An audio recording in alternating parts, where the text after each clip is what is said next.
Bonjour à toutes et à tous. Alors aujourd'hui, on va s'intéresser à l'histoire un chiffre qu'on pense tous connaître par cœur, le zéro. Sauf que, en réalité, c'est bien plus qu'un simple chiffre. C'est l'histoire d'une idée, l'idée du rien. Et cette idée, elle a été tellement puissante, tellement controversée, qu'elle a dû se battre pendant des siècles, juste pour avoir le droit d'exister.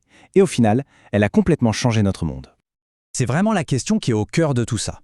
Comment est-ce que le concept de rien a pu donner naissance au chiffre le plus puissant de tous ? Comment le vide a-t-il pu devenir la base de nos mathématiques, de notre technologie, bref, de tout notre monde numérique ? C'est un paradoxe qui a l'air complètement fou, et on va le décortiquer ensemble. Pour bien comprendre l'importance du zéro, il faut d'abord essayer d'imaginer un monde sans lui. Pendant des milliers d'années, de grandes civilisations ont bâti des empires sans même avoir de concept pour le rien. Et on va voir que sans cette petite idée, les choses les plus simples devenaient un véritable casse-tête. Alors, imaginez une seconde. Essayez de faire une simple multiplication, mais avec des chiffres romains. C'est un véritable cauchemar, on est d'accord. Pour les Grecs, pour les Romains, les maths, c'était tellement compliqué que c'était réservé à une toute petite élite d'experts. Et le problème de fond, c'était quoi ? Eh bien, il n'y avait aucun moyen simple de dire « ici, il n'y a rien », de marquer une absence, une colonne vide. Du coup, ça créait une confusion pas possible et ça bloquait tout progrès. Et pourtant, on sentait bien qu'il manquait quelque chose. Les Babyloniens, par exemple, utilisaient 2 clous inclinés. Les Mayas, un symbole qui ressemble à un coquillage. Mais les deux avaient exactement le même objectif. Juste marquer une colonne vide pour dire « Attention, ici, il n'y a rien ». Mais attention, c'était juste un marque-place, une petite astuce visuelle. L'idée que ce rien puisse être un nombre à part entière, avec sa propre valeur, ça, c'était un saut conceptuel qui semblait encore totalement impossible à faire. Et c'est là que tout bascule. Le voyage nous emmène en Inde. C'est là-bas que le rien va passer d'un simple espace vide à une idée qui va révolutionner les mathématiques. Vous voyez, là où les Grecs avaient une peur presque philosophique du vide, la pensée indienne, elle, l'avait déjà complètement intégrée. Le concept de sunya, le vide, le néant, était une idée centrale. Et cette acceptation culturelle du vide a vraiment préparé le terrain. C'est parce que le concept existait déjà dans la philosophie qu'il a presque naturellement trouvé sa place dans les mathématiques.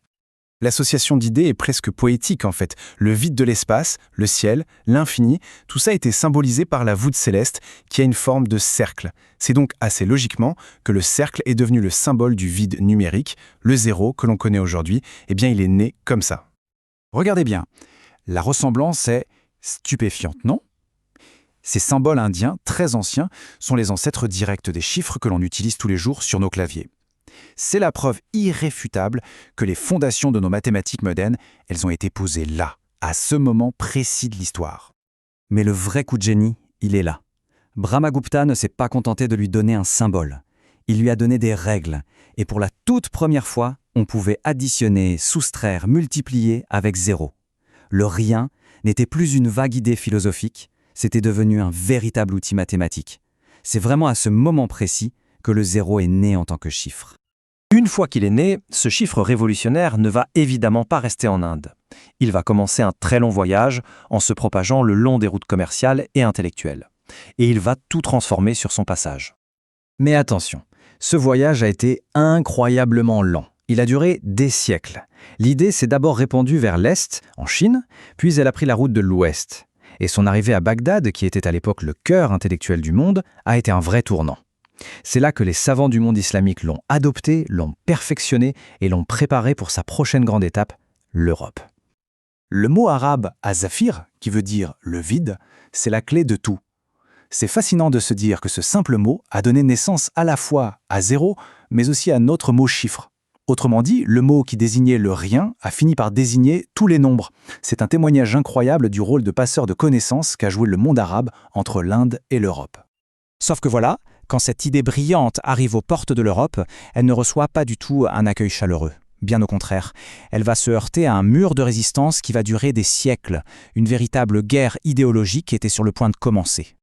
Pour comprendre cette résistance, il faut se remettre un peu dans le contexte de l'époque. Le calcul, c'était l'affaire d'une caste de privilégiés, des gens qui avaient passé des années à maîtriser les abaques et les chiffres romains. L'arrivée d'un système super simple, avec le zéro, menaçait directement leur pouvoir et leur statut. Donc la résistance, elle n'était pas juste économique, non, elle était aussi philosophique. Comment est-ce que le rien peut être quelque chose ? Ça n'avait aucun sens pour eux. Et puis, il y avait la raison la plus forte, la raison religieuse. Imaginez, dans un monde où le chiffre 1, c'est Dieu, eh bien un chiffre qui arrive avant le 1, c'était vu comme diabolique, carrément. L'opposition était tellement forte que même Gerbert d'Aurillac, qui était l'un des plus grands esprits de son temps et qui est devenu pape plus tard, a échoué. Il a bien tenté d'introduire ce nouveau système de calcul, mais il s'est heurté à un mur. Sa tentative a été un échec cuisant. L'Europe, à ce moment-là, n'était tout simplement pas prête. Il faudra attendre 2 siècles de plus et un homme, Léonard de Pise, que l'histoire connaîtra sous le nom de Fibonacci. Comme il avait beaucoup voyagé, notamment en Afrique du Nord, il a découvert ce système de calcul complètement révolutionnaire. De retour en Italie, il publie son livre majeur, le Liber Abaci, où il présente ce nouveau chiffre un peu bizarre qu'il nomme Zéphirium. Cette fois, la graine était plantée, même si la bataille était encore très très loin d'être gagnée. Après des siècles de lutte acharnée, le zéro va finalement réussir à s'imposer. Et une fois qu'il a été accepté, il ne s'est pas contenté de simplifier les calculs. Non, il a littéralement construit le monde dans lequel on vit aujourd'hui. Alors qu'est-ce qui a finalement réussi à vaincre des siècles de résistance? Eh bien une force toute simple, le commerce. Face à la puissance de l'efficacité, les arguments philosophiques et religieux ont commencé à s'effriter. Les marchands et les banquiers italiens ont vite compris que ce système leur faisait gagner du temps, de l'argent, et qu'il y avait beaucoup moins d'erreurs. Et comme souvent dans l'histoire, c'est l'économie qui a eu le dernier mot. Et le voilà, ce simple cercle. Autrefois, on le considérait comme diabolique, inutile, voire dangereux. Aujourd'hui, il est là, silencieusement, au cœur de tout ce que l'on fait. Le triomphe ultime du zéro, il arrive avec la révolution industrielle et puis surtout avec l'ère de l'électronique. C'est simple, sans le zéro, pas de code binaire, pas de 0 et de 1, et donc pas d'ordinateur, pas d'internet, pas de smartphone. Absolument toute notre civilisation numérique repose sur l'acceptation de ce chiffre qui a été si durement combattu. Au final, l'histoire du zéro, ce n'est pas juste l'histoire d'un chiffre. C'est une leçon sur notre propre résistance face aux idées nouvelles, aux idées qui nous dérangent. Et ça nous laisse avec une question. Quelles sont les idées zéro d'aujourd'hui?